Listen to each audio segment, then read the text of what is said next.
All right, we're talking batteries for the R5 Mark II today. Here in my grubby little hands, I have the first third-party LP-E6P batteries that I have seen become available.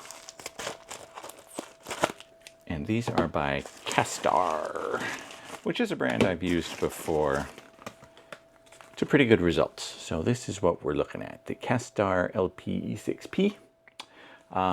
I posted about this in a Facebook group on the Canon R5 Mark II, Facebook group for the Canon R5 Mark II. And I was kind of surprised at the, I almost want to say vitriol that I got. So many people were like, why would you buy a $4,000 camera just to use cheap out on the batteries? And I'm like, because a battery is just a battery. That's all it does, is give power to the camera. And as long as it does that, why would you pay $80 for one when a $20 one, and actually cheaper, I got these two for about $33, $34 American. And you can get up to 4. They sell a 4-pack for like $65, so $15, $18 a piece. So yeah, looks pretty similar. Kastar on the back. A lot of people noted that the Kastar battery says 7.2 volts, whereas the Canon battery says both 7.2 and 8.4 volts. But yeah, the real question is, do they work? A lot of people seem to think they would not. So that's what we're going to test. Okay, I'm assuming these come pretty uncharged. So I'm going to first pop them in the charger and get them topped off. And I'm going on an excursion tomorrow where I can give them a proper test. So stay tuned for that. But for now, I'm going to charge them, and while they're charging, I'll talk and show you what happens with some other batteries. So be right back. While I'm at it, this is the charger. I mean, I use the Canon charger as well that comes with the camera, but I got this Lano charger because it has dual slots. So I can charge 2 batteries at the same time. And I think it actually does charge simultaneously. You don't have to close the lid, but I do. Okay, so we can see out of the box, they are at 51%. And I'll give that a little bit. That should top off pretty quick, I would think. And then we'll see. But in the meantime, let me get back over here. Okay, so here we have the R5 Mark II. Let me flip my screen around. All right, right now I have a fully charged LP-E6P battery in it, one of the ones it came with. Well, it came with one, and I bought another Canon one because there were no third-party batteries available. And you can see if I power on the camera, everything's normal, as you would expect. Gonna power that off. And let me put in, this is a Canon brand, first party, LP-E6NH. So this is the battery that came with my R7. And if I put that in the R5 Mark II and turn it on, you will see it gives me a message that the following functions are restricted, yada, yada, yada, movie recording, network functions, and use of some accessories. So basically what this battery does is limit some of the functionality. Pre-capture is really the only thing that I probably care about that doesn't work with this battery. And I can show you that if I get out of that message, press my Q button here. So I've got my menu set up. I'm set to high speed, and pre-capture I cannot enable. Yep, it's grayed out, and it says restricted by the following settings or conditions, incompatible batteries. I don't know how focused that is, but that's what you get with an NH battery. Powering down, taking that battery out. Okay. Here I have a Power Extra brand, so an Amazon special basically. This is an LP-E6NH third party knockoff. So if I put that in the camera and turn it on, I pretty much immediately get this error. Error 80, error prevented shooting, and there's nothing you can do to get around that. You just have to shut it off, turn the camera off, and yeah, replace the battery basically.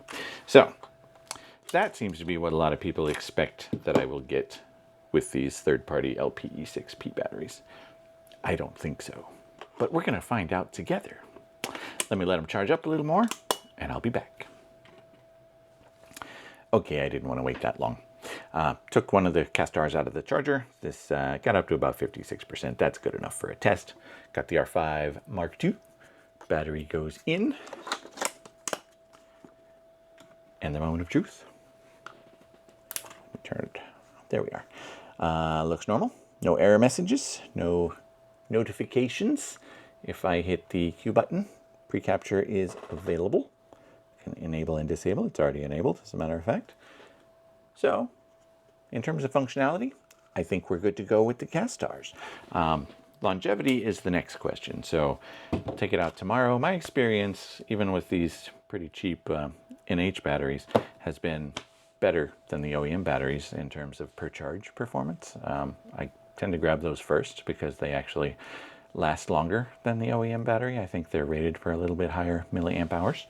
Not sure if that's the case with the Kastars. I'll take a look and put it in a note. But yeah, take it out tomorrow in the field, see if it lasts as long as the OEM battery in my experience so far with the R5 II. And lifetime, that will remain to be seen. But in the meantime, we'll see how it does tomorrow.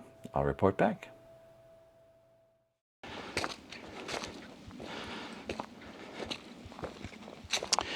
Well, hello there. I'm out filming another video today in Shenandoah National Park. But I thought I would wrap up my Kastar battery video while I'm here walking and talking and out of breath. Sorry about that.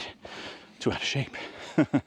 So, last Friday, I got my Kastar batteries on Thursday, and on Friday, I did an all-day excursion to give them a good try. Started out with the Kastar, and it got down to red flashing, maybe 10% left, 317 shots into the day, which doesn't sound like a whole lot, but I don't shoot that many frames typically, so that was a good, probably 6 or 8 hours of shooting. Yeah, and it did fine. No errors, nothing like that. Swapped over to a Canon OEM LP-E6P for the rest of the day and put another 350 frames on that one, and it was down to about 15% battery life. So based on that data, the OEM battery is a little bit better, at least at that first usage. But I would note that when I started in the morning, it was about 32 degrees out. So pretty chilly most of the time I was using the Kastar, and that can reduce charge life efficiency. So there you go.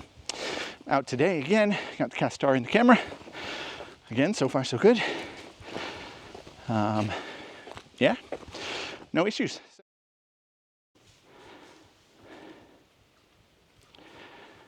So, naturally, your mileage may vary.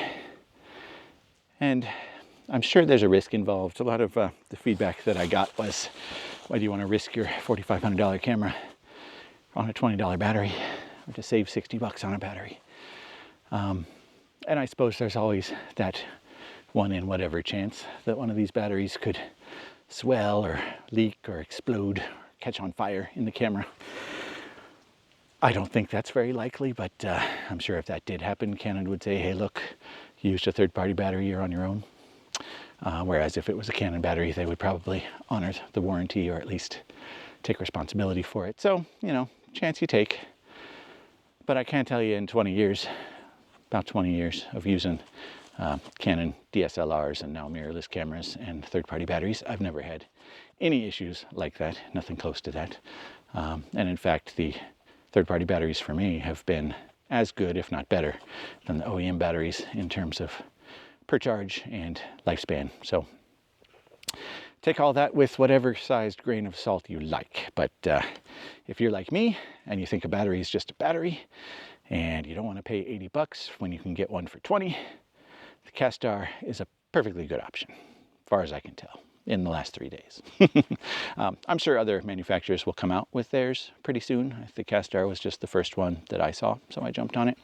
And that was a brand that I've heard of and used before, so I figured it would be good.